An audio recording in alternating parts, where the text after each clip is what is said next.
जरा एक बार आप इमेजिन करके देखो कि आपको एक ऐसी जेल में डाल दिया जाए जहां से निकलना तो दूर, वहां से निकलने के बारे में कोई सोच भी नहीं सकता। तो ऐसे हालात में आपके साथ क्या होगा? तो कुछ ऐसा ही होता है हमारे आज की इस कहानी में, जो कि एक सच्ची घटना पे आधारित है। तो कहानी की शुरुआत 1973 में साउथ अफ्रीका से होती है और इस समय अफ्रीका के अंदर काले गोरे लोगों के बीच में भेदभाव किया जाता था और गोरे लोग काले लोगों पे काफी ज्यादा अत्याचार करते थे, जिस वजह से काले लोग अपने हक की लड़ाई लड़ने के लिए सड़क पे आ जाते हैं। लेकिन उन्हें रोकने के लिए वहाँ के अंग्रेजों ने कुछ लोगों को गोली मार दी तो कुछ लोगों को जेल में डाल दिया। वहीं दूसरी तरफ सुख में मगन गोरे लोग ऐश मौज कर रहे थे, जिन्हें काले लोगों की मौत की जरा भी परवाह नहीं थी। लेकिन कहते हैं ना, कमल हमेशा कीचड़ में ही खिलता है। और हम उन्हीं गोरे लोगों के बीच में टिम और स्टीफन नाम के दो आदमियों को देखते हैं, जिन्हें ये बात अच्छी तरीके से समझ आ रही थी कि काले लोगों पे अत्याचार किया जा रहा है, जिस वजह से ये दोनों लोग काले लोगों की हक की लड़ाई लड़ने का सोचते हैं, जिस वजह से ये लोग ANC मतलब अफ्रीकन नेशनल कांग्रेस में शामिल हो जाते हैं। और उस कम्युनिटी का मकसद सब लोगों को एक समान दर्जा देना था, जिस वजह से टिम और स्टीफन मिलके दोनों शहर में जाके बम फोड़ते हैं, जिसकी वजह से किसी को कोई नुकसान नहीं पहुंचता, बल्कि उसमें से पैम्पलेट्स बाहर निकलते हैं, जिसमें लोगों को काले गोरे लोगों को एक समान दर्जा देने का मैसेज लिखा हुआ था। लेकिन इन दोनों का प्लान यहीं पे फेल हो जाता है और इन दोनों को पुलिस पकड़ के इन्हें कोर्ट में ले जाती है, जहाँ पे टिम को 12 साल तो स्टीफन को 8 साल की सजा सुनाई जाती है। ये सब कुछ देखने के बाद स्टीफन वहाँ से भागने की कोशिश तो करता है, लेकिन इसका कोई भी फायदा नहीं होता और उन दोनों को प्रिटोरिया नाम के जेल में डाल दिया जाता है। तब वहाँ का जेलर इन दोनों के पास आके इनसे कहता है कि तुम्हें गोरे लोगों के साथ गद्दारी नहीं करनी चाहिए थी। जिसके बाद इन्हें अंदर ले जाया जाता है, जहाँ की सिक्योरिटी बहुत ज्यादा टाइट थी। लेकिन टिम वहाँ के सभी दरवाजों को बड़े ध्यान से देखता जा रहा था, मानो उसके दिमाग में कुछ चल रहा हो। और उसके दिमाग में 12 सालों तक यहाँ पे सड़ने का कोई इरादा नहीं था।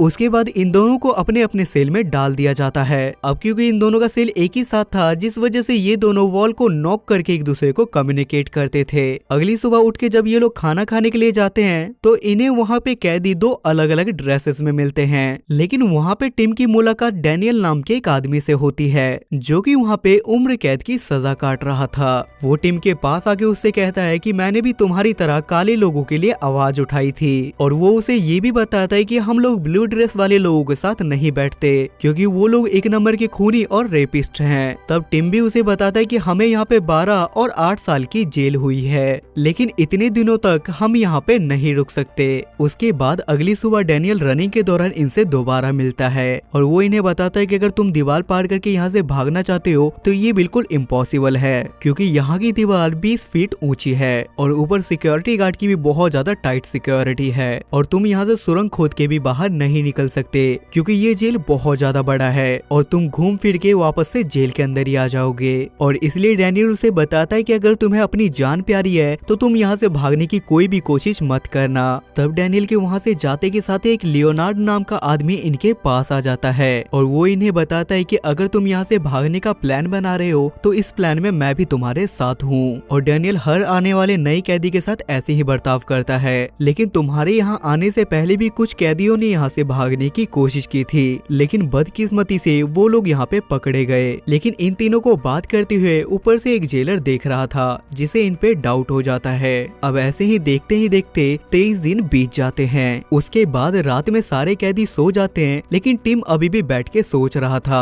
और वो जेल के सारे लोग को बड़े ध्यान से देखता है और वो हमेशा इसी सोच में डूबा रहता है कि अगर वो सारे सेल की डुप्लीकेट चाबी बना ले तो वो यहाँ से निकल सकता है। जिस वजह से एक दिन नहाते समय वो अपने दोस्तों को लकड़ी की चाबी बनाने के बारे में बताता है और कहता है इसकी मदद से हम यहाँ से भाग सकते हैं। लेकिन लियोनार्ड इसकी बात से यहाँ पे डिनाई कर देता है और वो कहता है कि एक तो डुप्लीकेट चाबी और ऊपर से लकड़ी की, ये चीज पॉसिबल नहीं हो पाएगा और हमारे पास लकड़ियों का भी कोई जुगाड़ नहीं है। जिसपे स्टीफन कहता है कि वर्कशॉप से हम लकड़ियों का जुगाड़ कर सकते हैं। उसके बाद टिम को जब भी मौका मिलता था तो वो चाबियों को बहुत गौर से देखता था और एक बार चाबी देखने के बाद वो उसकी ड्राइंग बनाने लगता था ताकि उसे हर चाबी का एक प्रॉपर शेप मिल सके। उसके बाद चुपके से टिम वर्कशॉप से लकड़ियां चुरा लेता है और रात में सभी कैदी के सो जाने के बाद वो चाबी बनाना शुरू कर देता है। उसके बाद एक दिन टिम अपने सेल की चाबी बना लेता है और वो चाबी बहुत अच्छी तरीके से काम भी करती है। लेकिन अगला दरवाजा देखने के बाद टिम थोड़ा निराश हो जाता है, क्योंकि उस दरवाजे दरवाजे का लॉक बाहर की साइड से था, जिसे देखने के बाद टिम थोड़ा निराश तो हुआ, लेकिन लाख कोशिश करने के बाद वो उसकी भी चाबी बना लेता है। उसके बाद जब वो अपनी चाबी को चेक करने के लिए जाता है तो लियोनार्ड उधर जेल की तरफ पहरा दे रहा होता है।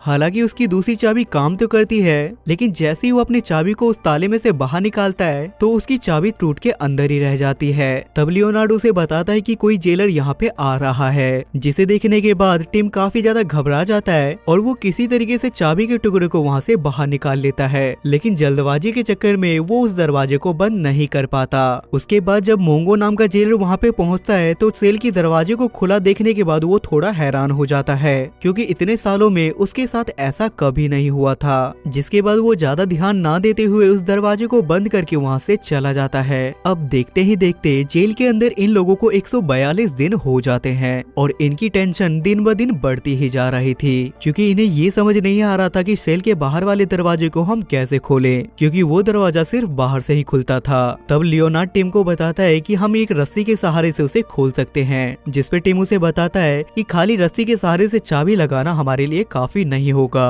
बल्कि हमें उस चाबी को घुमाना भी होगा। अगली सुबह जब ये लोग सेल में बैठ के एक दूसरे से बातें कर रहे थे तभी वहाँ पे मंगो नाम का जेलर आ जाता है और इन्हें इत्मीनान से बात करता हुआ देख उसे इन पे थोड़ा डाउट होता है, लेकिन पूछे जाने पे ये लोग कहते हैं कि हम ऐसे ही अपना काम कर रहे थे। तब टिम की नजर झाड़ू की स्टिक पे पड़ती है, जिसे देखने के बाद उसके माइंड में एक ख्याल आता है और वो सोचता है कि अगर हम किसी तरीके से चाबी को स्टिक में फंसा दें तो इसकी मदद से हम लॉक को खोल सकते हैं। और टिम उस स्टिक के अंदर एक और लकड़ी फिट कर देता है और वो उस चाबी को भी उसमें फिट कर देता है, जिसकी मदद से इसकी पकड़ बहुत ज्यादा मजबूत हो जाती है। उसके बाद रात को जब टिम उस लॉक को खोलने की कोशिश करता है तो उसकी हालत खराब हो जाती है, जिसके बाद किसी तरीके से वो लॉक को खोल तो लेता है, लेकिन उसके सामने सबसे बड़ी प्रॉब्लम ये आती है कि झाड़ू की स्टिक से निकलने के बाद वो चाबी सीधा नीचे गिर जाती है और उसे इस बात का डर होने लगता है कि कल कोई ना कोई गार्ड इस चाबी को जरूर देख लेगा। जिसके बाद टिम यहाँ पे दिमाग लगाता है और वो एक च्युइंगम को चबा के उसे झाड़ू की स्टिक में लगा देता है और उस स्टिक की मदद से वो चाबी को भी अंदर ले आता है। अगली सुबह जब ये लोग खाना खाने के लिए जाते हैं तो टिम अपने साथियों को ये सारी बातें बताता है, जिससे वो लोग भी काफी ज्यादा खुश हो जाते हैं। उसके बाद एक दिन जब टिम गार्डन में काम कर रहा था तो स्टीफन उसके पास वो सारी चाबियां लेके आता है और वो दोनों मिलके उस चाबी को मिट्टी के अंदर दफना देते हैं, क्योंकि गलती से भी जेलर ने अगर इनके सेल को चेक किया तो ये लोग पकड़े जाएंगे। लेकिन यहाँ पे एक बार फिर से जेलर को इन पे डाउट हो जाता है और वो इनके पास आके पूछता है कि तुम क्या कर रहे हो, जिसपे टिम उसे बताता है कि मैं पौधों में खाद डालने का काम कर रहा हूँ। और उसके वहाँ से जाने के बाद डैनियल टिम से कहता है कि तुम जो कुछ भी कर रहे हो वो सब ठीक नहीं है और अगर तुम गलती से भी पकड़े गए तो ये लोग तुम्हें जान से मार देंगे। उसके बाद रात में टिम एक बार फिर से अपने सेल से बाहर निकल के वहाँ के दरवाजों को देखता है, जिससे उसे पता चलता है कि अगर उसे यहाँ से भागना है तो उसे और भी डुप्लीकेट की बनानी होगी। उसके बाद अगली सुबह टिम जेल के एक वर्कर से कागज का टुकड़ा मांगता है, लेकिन बदले में वो आदमी भी टिम से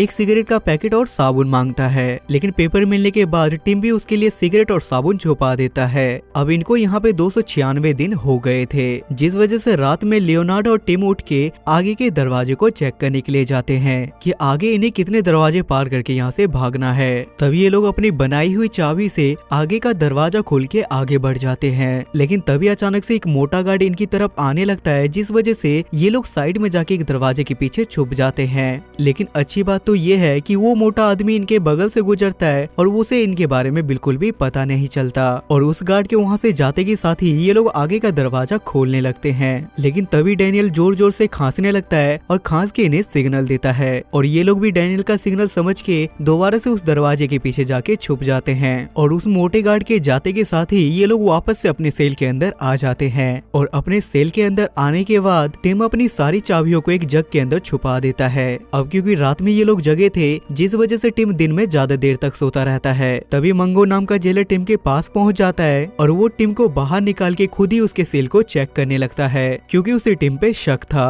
तभी उस जेलर के हाथ से वो जग गिर जाता है जिसके अंदर टिम ने अपनी चाबियां छुपा रखी थी। और जब वो जेलर टिम से इस चीज के बारे में पूछता है तो वो उसे बताता है कि इसे मैंने फोटो स्टैंड के लिए रखा है। वो जेलर झाड़ू के स्टिक को भी देखता है, लेकिन वो इसकी बातों पे ज्यादा ध्यान नहीं देता। अब ये सब कुछ देखने के बाद टिम भी समझ जाता है कि चाबियां सेल में छुपाना सेफ नहीं है, जिस वजह से वो अपनी चाबियों को अलग अलग जगह पे छिपाने लगता है और वो अपनी चाबी को लाइब्रेरी के अंदर छुपा देता है। उसके बाद इनका सिलसिला ऐसे ही जारी रहता है और ये लोग रोज रात रात को उठ के दरवाजों को चेक करने के लिए और उनकी चाबियां बनाने के लिए जाते थे और देखते ही देखते ये लोग 15 दरवाजे की चाबी को बना लेते हैं। अब ये सब कुछ जानने के बाद डैनियल सारे लोगों को बताता है कि आप लोगों को भी यहाँ से भाग जाना चाहिए क्योंकि मैंने इस जेल की सारी चाबियां बना ली है। लेकिन यहाँ पे इन तीनों के अलावा वहाँ से कोई भागना नहीं चाहता था, जिस पे डैनियल कहता है कि हम सब भागेंगे तो नहीं, लेकिन हम सब तुम्हारी मदद जरूर करेंगे। डैनियल एक टूथपेस्ट में कुछ पैसे छुपा के टिम को दे देता है। अगली सुबह एक बार फिर से सब लोगों के सेल चेक किए जाते हैं, लेकिन उन्हें वहाँ पे कुछ भी नहीं मिलता।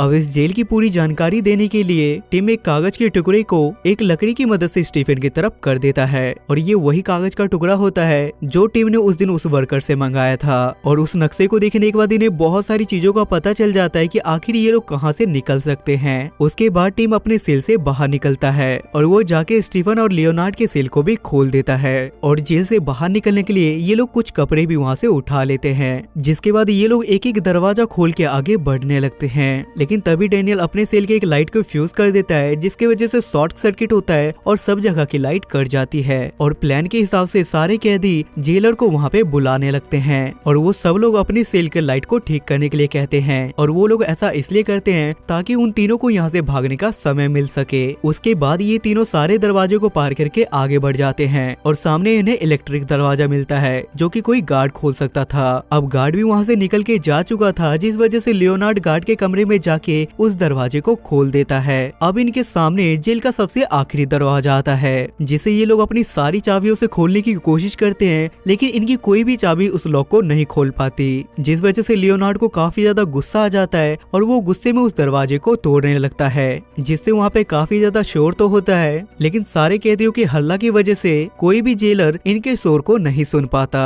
और जल्दी से ये तीनों अपने कपड़े बदल के वहाँ से बाहर निकल जाते हैं, जहाँ पे टीम एक मिरर की मदद से गार्ड को देखता है कि गार्ड कौन से पोजीशन पे खड़ा है और ये लोग धीरे धीरे वहाँ से आगे बढ़ने लगते हैं। तभी ये लोग रोड के पास पहुँच जाते हैं जहाँ पे पहले से ही बहुत सारे लोग चल रहे थे और किसी भी गार्ड का इन लोगों पे ध्यान नहीं जाता। उसके बाद कुछ दूर आगे जाते के साथ ही ये लोग वहाँ से तेजी से भागने लगते हैं और आगे जाने पे वो लोग एक टैक्सी पकड़ते हैं और वहाँ से आगे बढ़ जाते हैं। और ये सब कुछ देखने के बाद उन्हें बहुत ज्यादा खुशी हो रही थी क्योंकि आखिरकार वो अपने प्लान में सक्सेस भी हो गए। अगली सुबह मोंगो जब सेल में सबको चेक करने के लिए जाता है तो उसके पैरों तले जमीन खिसक जाती है क्योंकि उसे पता चलता है कि वो तीनों जेल से भाग गए हैं, जिसे देखने के बाद वहाँ के कैदी भी हंसने लगते हैं क्योंकि वो तीनों उस जेल को पार करके निकले हैं जहाँ से निकलना नामुमकिन था और वो लोग साउथ अफ्रीका से निकल के सीधा लंदन पहुँच जाते हैं। और बाद में हमें ये पता चलता है कि इन तीनों को काफी ढूंढने के बाद भी ये तीनों कहीं पे नहीं मिले और ये लोग लंदन जाके एक बार फिर से ANC ज्वाइन कर लेते हैं और उसके बाद 1992 में साउथ अफ्रीका के अंदर काले गोरों का भेद खत्म हो गया और उसके बाद 1994 में नेल्सन मंडेला साउथ अफ्रीका के सबसे पहले प्रेसिडेंट बने और उनका भी कलर ब्लैक था। और ये मूवी यहाँ पे खत्म हो जाती है।